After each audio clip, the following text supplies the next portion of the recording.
You know, a lot of people tell me how lucky I am to cover sports on a daily basis, and I have to admit, they're right. But not just because I get a front row seat at Razorback Stadium or travel to the big games. It's also because I get to tell you the story of Riley King, who is my new favorite sports hero. Riley King is just like every other 8-year-old girl. She likes to have fun. But what sets Riley apart? She has Asperger's syndrome. Asperger's syndrome is a form of autism. It's one of the highest functioning forms of autism, and it's really just a social disorder where the children are just socially awkward, sometimes, you know, overly friendly, or sometimes stray away from friends. Then the physical coordination, the hand-eye coordination, she's struggled with.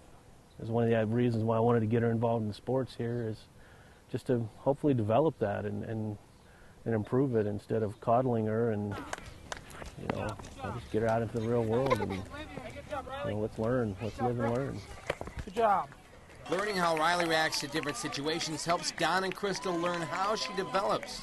By signing up for softball and Gentry, it also helps her fit in with the rest of the kids.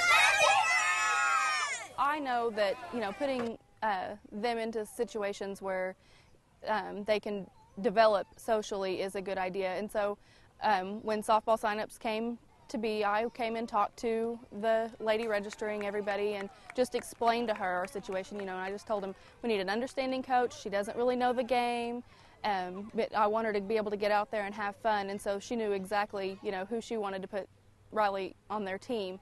And she has developed amazingly through softball and socially, and everybody's been so supportive. And for Riley, she's fitting right in.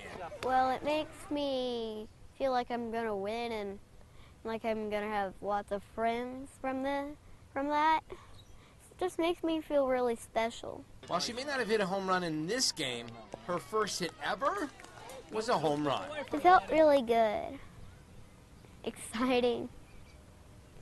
All the people were standing up and cheering. Oh, that's awesome. So how did that make you feel? Pretty excited. Ah, goodness. I mean, it's probably a good thing I had sunglasses on the day she hit her home run. I didn't want anybody to see Dad cry. Playing softball may have its ups and downs, wins and losses, but life on the diamond has been a gem for Riley's development. Just to know that she's getting out there and trying her best, and she wants to hit the ball, and she doesn't always do it, but she just, you know, comes away with a smile, doesn't ever get discouraged, and so it just makes me very proud. Well, Don and Crystal couldn't be more proud of Riley and continue to tell me how blessed they are to have her in their lives, and I have to agree, I'm blessed knowing that Riley's a part of my life now and someone I look up to as my new hero. Craig and Angela, studies show that men and women should have a colonoscopy after they turn 50. Now, I haven't reached that number yet, but I figured it was time. March is Colon Cancer Awareness Month, and I'm not going to lie to you, I'm a little scared to get it done. The purpose of colonoscopy is to prevent or detect early colon cancer, and colon cancer is the second leading cause of cancer death in the United States, so it's extremely important that everyone gets screened. Scary stuff, right? So why am I so scared to go to the doctor on Friday to get this done? Well, I guess I'm not alone. People are hesitant about the procedure. You know, I always tell people the worst part of the whole thing is the day before, because for the procedure you'll be sedated and won't have any recollection of what goes on. But the day before, you do have to do a bowel cleansing regimen, and you know, you just have to weigh the balance of what benefit am I getting out of this versus one day of having diarrhea. That's basically what it amounts to, and drinking a solution to make you go to the bathroom. That's what people are resistant about, but it's a small price to pay if you save your life. Okay, so those are some pretty good points Dr. Chad comes up with, but I've got 3 more reasons to do it. My family. My wife Carol must have talked with a good doctor because she's been leading the charge for quite some time. I think you should get it done because of 1, your age, 2, it's important for your health, 3, you have 2 children, and 4, you have me. Okay, Carol, I've got it. But maybe she's right. If you detect colon cancer in the early stages, the cure rates are greater than 90%. But the important part that you just mentioned is that we're actually trying to prevent the development of colon cancer. We're looking for adenomatous or precancerous polyps. And by resecting those, we can actually prevent colon cancer from ever being able to develop.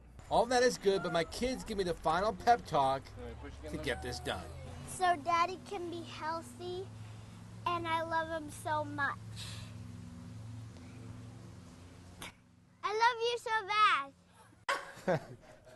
He's a mini you. That's right. Leave it to Luke to steal the show. Well, Craig and Angela, doctor said that if you've had a history of colon cancer, you should check before you're 50. Now, I was adopted, so I'll let you in on some information. So I don't know my family history, so I figured why not, get it done earlier just in case. And you're doing it Friday. So check for 4029.com and 4029tv.com, and of course, right here on 4029, we've got updates, and we're going to show you the procedure. That's not all good. of it, of course, It's good Craig. going through it. It'll Yeah. show all of us not all men of that it. need to do it. And I don't know how that wife picked you, how she puts up with you. I'm a lucky man. You're a lucky man for sure. Jocko, Thanks, thank you. Jocko. The team is practicing and getting ready for the season at Mount East Stadium in Rogers, but it's not who you're thinking. Just like the football team, the Mountaineer Marching Band is preparing for Friday nights, and it's riled up. I'm really excited. We have a big band this year. Everybody's really high-spirited, and we're just excited to start watching the games and see how our football team does this year. I'm pretty pumped. It's going to be a good season. We got a good freshman class this year. Our trumpet section's going to hand butts to other bands in the schools. So, I think it's going to be a good season. And just like the Mount East football team, it takes hours of practice, coaching, and skill to be successful. We're outside on the field. We're practicing. We're getting the drills down just like a football team. Our strategies are different, but we always work as one big team. I definitely would, especially since I am on color guard again. Most people don't consider us a sport, but it is really hard, not just for color guard, but even if you're playing an instrument, it's hard to stay focused and to march and play at the same time. While they look good and sound good for the band, it's all about having fun. We're always a family. Most people won't come out and spend a Tuesday night or a Friday night or a Wednesday after school together, not just to practice, but also just to be together, and that's kind of what separates us. Sitting in the stands and just having fun with everybody. We just all have a ton of fun and have fun in high school. We like to see it as they come for the band more than they come for the football team. Where was Bobby Petrino born? Idaho? Arkansas? I have no idea. Wild guess? Massachusetts. You were close. Montana. No, Montana. Well, it starts with an M. That's true. We'll give you points. This is college. We'll give you credit. Big Dewey! Do you know where he went to school? I do not. No, I'm not sure. Louisville. He did coach there. Where do you think? Michigan. Wait a minute. Oh. Hang on. I know this, but... You got it. Oh, man. You want to phone a friend? I might want to phone my spirit coordinator. What school did he go to? He went to Carroll College. That is correct. All right, how old are you? All right, how old do you think Coach Petrino is? Oh, you're going to get me in trouble. Go low.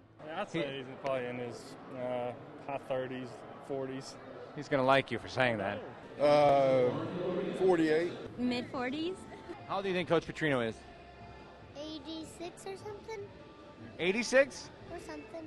That's close enough, right? He's 50. 50? Yeah.